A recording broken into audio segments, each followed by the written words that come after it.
ఒక గుడిలో అర్ధరాత్రి 12 గంటలకు కట్టేసాక ప్రశాంతంగా ఉంది, కానీ అక్కడ కొబ్బరికాయలు కొట్టిన రాళ్ళకి ప్రశాంతంగా లేదు.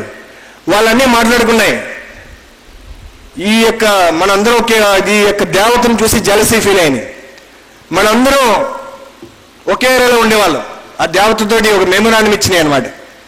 ఏదో ఒక రోజు ఓ శిల్పి వచ్చాడు, నువ్వు దేవత అయ్యావు, మాకేం జలసీ లేదు, కానీ మమ్మల్ని ఎందుకు ఇక్కడ తీసుకొచ్చి మీ భక్తులు రోజు కొబ్బరికాయలు కొట్టిస్తున్నావు, 100, 200, 300 కాయలు నెత్తి మీద తగిలితే ఎలా ఉంటుందండి?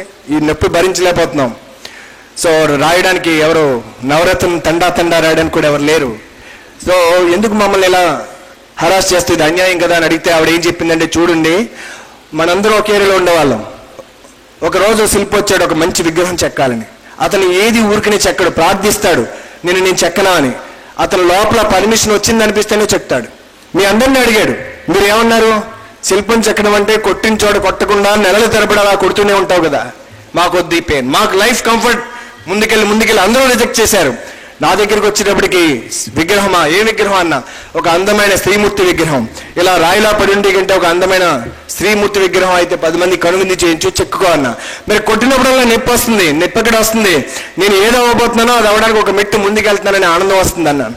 సో చెక్కుకున్నారు. ఎంత అందంగా వచ్చానంటే ఒక రోజుని గ్రామస్తులు చూసి దేవత తెలిసింది అడవిలో అనుకున్నారు. వాళ్ళు వచ్చి పూజలు మొదలు పెట్టారు. భక్తులు పెరిగిపోయారు. వాళ్ళ విశ్వాసం వల్ల వాళ్ళ కోరికలు తీరుతున్నాయి. చందాలు వేసుకుని పెద్ద గుడి కట్టించారు. ఇప్పుడు అన్నీ ఉన్నాయి కానీ కొబ్బరికాయలు కొట్టడానికి రాళ్ళు లేవు. చుట్టుపక్కల ఉన్న రాళ్ళని తీసుకొచ్చి వరుసగా పెట్టారు. స్వయంగా పెయిన్ తీసుకుంటే కొంతకాలమే పెయిన్, జీవితాంతం ఆరాధించబడతావు. వద్దు అనుకుంటే కొంతకాలమే ఎంజాయ్మెంట్, జీవితాంతం సఫర్ అవుతావు. రెండో పెయిన్స్ జీవితంలో, pain of discipline are pain of regret. Pain of discipline వాలంటరీగా నీకు నువ్వు తీసుకోవాలి. From today you can declare what kind of person you want to be. So compromise అయిన వాడి జీవితంలో బతుకుతాడు, సాక్రిఫైస్ చేసిన వాడి జీవితంలో ఎదుగుతాడు. నా టీవీ సీరియల్ చూడాలి, నేను ఆ ప్రోగ్రామ్ చూడాలి, నా పార్టీకి వెళ్ళాలి, నేను యొక్క బైక్ కొనుక్కోవాలి, పలానా వాచ్ కొనుక్కోవాలి, నేను పార్టీ సినిమాలు చూసి ఎంజాయ్ చేయాలి, ఇలా రకరకాల ఎంజాయ్ చేద్దాం అనుకున్నవాడు కాంప్రమైజ్ అయినట్టు. కాంప్రమైజ్ అయిన వాడు బతుకుతాడు. ఇలాంటివి ఒక గొప్ప జీవితం కోసం ఇలాంటి చిన్న చిన్న సుఖాలని సాక్రిఫైస్ చేసిన వాడి జీవితంలో ఎదుగుతాడు. So choice is ours, how we want be in life. ఎందుకంటే మనం ఎంతమంది ఇక్కడ మంచి వాళ్ళు ఉన్నారు? ఒకసారి చేతులు ఎత్తండి. మంచి వాళ్ళు ఎంతమంది ఉన్నారు? చాలా మంది ఉన్నారు కరీంనగర్లో. ఎందుకంటే కరీం అంటే ఏంటని మీనింగ్ చూసాను ఈ మధ్యన. రంజాన్ కరీం.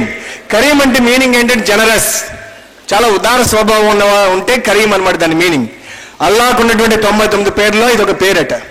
మరి రంజాన్ కరీం అంటారంటే దాని మీనింగ్ ఏంటంటే అల్లాహ్ కరుణ ఉన్నవాడు అని అయిండొచ్చది.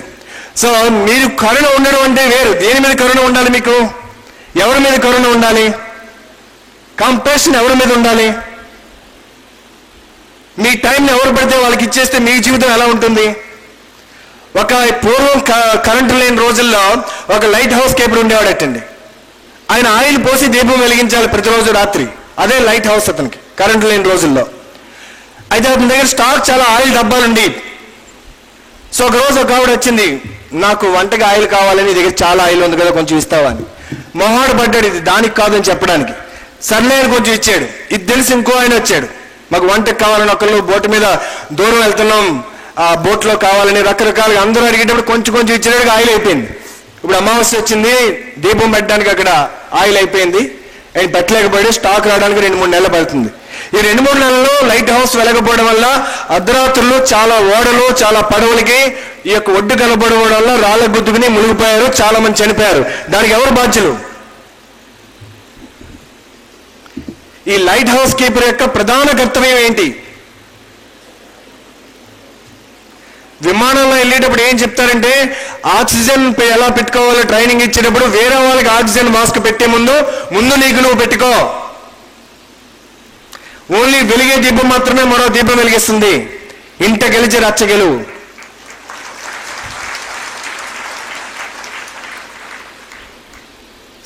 అతని ప్రధాన కర్తవ్యం లైట్ హౌస్ కీపర్. సెకండరీ కర్తవ్యం మరి ఇతరులకు సహాయం చేయడం. ప్రధాన కర్తవ్యాన్ని వదిలేసాడు అతను. సో అలాగే మన జీవితంలో టైం ఉంటుంది. ఈ యొక్క టైం అనే ఎనర్జీ అందరికీ మొహాడుపడి కొంచెం కొంచెం కొంచెం ఇచ్చుకుంటూ పోయేవాడు. అసలు పనికి టైం ఏది? అసలు నీకున్న టైం అంతా జీవితంలో మీరు 20 ఏళ్ళు ఉంటాయి యావరేజ్ని. నెక్స్ట్ 30 ఏళ్ళు మీ ప్రొడక్టివ్ టైం. 30 ఏళ్ళు 3 గంటలు నిద్రపోతారు. రోజు 24 గంటలు లేవండి, మనకి 3 గంటలు నిద్రపోతాం. కనీసం రోజుకి 2 గంటలు టాయిలెట్లో, అంటే కనీసం 3-4 ఏళ్ళు టాయిలెట్లు అయిపోతాయి. ట్రాఫిక్లో 3-4 ఏళ్ళు అయిపోతుంది. సెల్ ఫోన్ మాట్లాడడంలో 1-2 సంవత్సరాలు అయిపోతాయి. న్యూస్ పేపర్, టీవీ చూడడం, సినిమాలు చూడడం, ఇంటర్నెట్, సోషల్ మీడియా, భోజనం చేయడం, lunch, dinner, breakfast, coffee, tea, ఇవన్నీ తీసేస్తే మీకు మిగిలింది నెక్స్ట్ 30 సంవత్సరాల్లో హార్డ్లీ 1/3, మేబీ 10 సంవత్సరాలు. అందులో మెజారిటీ మీ సమయం ఎక్కడ గడుపుతారో తెలుసా? ఎంచుకున్న వృత్తిలో. ఒకవేళ ఆ వృత్తే మీకు నచ్చలేదైతే అసలు మీరు జీవిస్తున్నట్లా? ఇజండి, మీరు ఎలాంటి వృత్తి ఎంచుకోవాలంటే జీవితంలో మీరు ఎంచుకోకముందే ఆ వృత్తి మిమ్మల్ని ఎంచుకుని ఉండాలి. అంటే మిమ్మల్ని పిలవాలి, ఇది నా అసలు పని అని. ఒకేషనల్ పదం ఎక్కడి నుంచి వచ్చింది? ఓక్రే అనే యొక్క లాటిన్ పదం నుంచి వచ్చింది. ఓక్రే అంటే టు కాల్, ఏది నిన్ను పిలుస్తుంది అని. ఏది నిన్ను పిలుస్తుందో అది కనుక వృత్తి, అది నీ ప్రవృత్తి, అది వృత్తిగా చేసుకుంటే నీవు జీవితంలో పని చేయక్కర్లేదు. Life will become vacation because you will enjoy your work and you will be paid for your enjoyment. నువ్వు చేసే పని నువ్వు ఇష్టపడతావు, నువ్వు ఇష్టపడే కొద్దీ నువ్వు దాంట్లో ఎదుగుతావు. ఎందుకంటే ఇంగ్లాండ్లో రీసెర్చ్ ఏం చెప్తుందంటే, ఏ వ్యక్తి అయినా కానీ ఒక రంగంలో 10,000 గంటలు కనుక అతను గడిపితే ఆ రంగంలో 100% he will emerge as a genius. Just 10,000 hours in any field. 10,000 గంటలు మాత్రమే. అంటే రోజుకి 10 గంటలు చెప్పిన just 3 years time you can become genius in any field. But do you have that dedication? Albert Einstein అడుగుతారు, మీరు ఎలా జీనియస్ అయ్యారని. ఆయన అంటాడు, I'm not genius, I'm passionately curious. నేను కుతూహలం అనేటటువంటి టాలెంట్ కలిగి ఉన్న, అలా జీనియస్ అయ్యాను అంటాడు. తెలుసుకోవాలనే తప్పన వల్ల. యావరేజ్న మన ఇండియన్స్ ఎన్ని పుస్తకాలు చదువుతారు తెలుసా అండి? ఒకసారి స్కూల్, కాలేజ్ ఎడ్యుకేషన్ అయిపోయిన తర్వాత సంవత్సరానికి ఒక పుస్తకం కూడా చదవరు Indians. Whereas Americans will read about 50 books, audio books కానీ, వీడియో బుక్స్ కానీ, ఈ బుక్స్ కానీ, ఆర్టికల్స్ కానీ. Continuous education, they will never stop. మనకి క్వాలిఫికేషన్ వస్తే ఎడ్యుకేషన్ అనుకుంటాం. క్వాలిఫికేషన్ వేరు, ఎడ్యుకేషన్ వేరు. క్వాలిఫికేషన్ ఇంటికి పునాదికి ఎవడు రెంటివాడు, దానిపైన ఏది కడతావో దానికి వేస్తారు నీకు. Today many people are qualified but very few people are educated.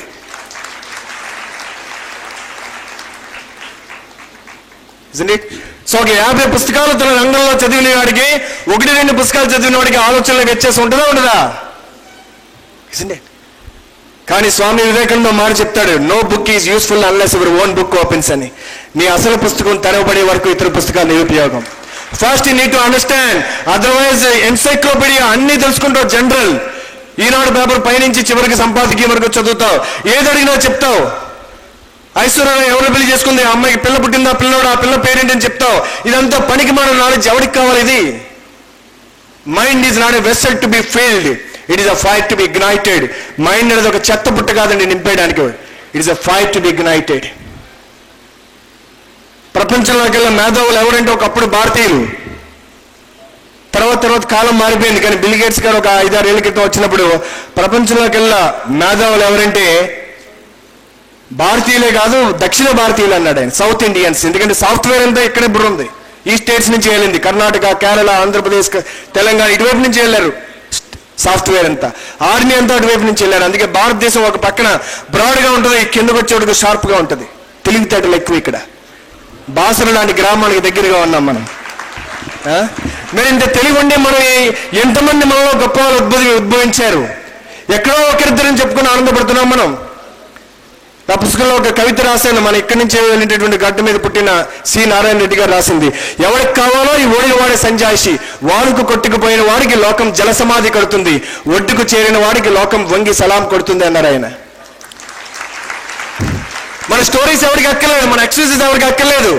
Champion అంటే అన్ని బాగున్నప్పుడు పెర్ఫార్మ్ చేసేది కాదు, అన్ని ఎగెనిస్ట్ గా ఉన్నప్పుడు పెర్ఫార్మ్ చేసేది. చచ్చిన చేప మాత్రమే వాళ్ళకి వెళ్ళిపోతుంది, బతికున్న చేప వాళ్ళకి ఎగెనిస్ట్ వెళ్తుంది. అది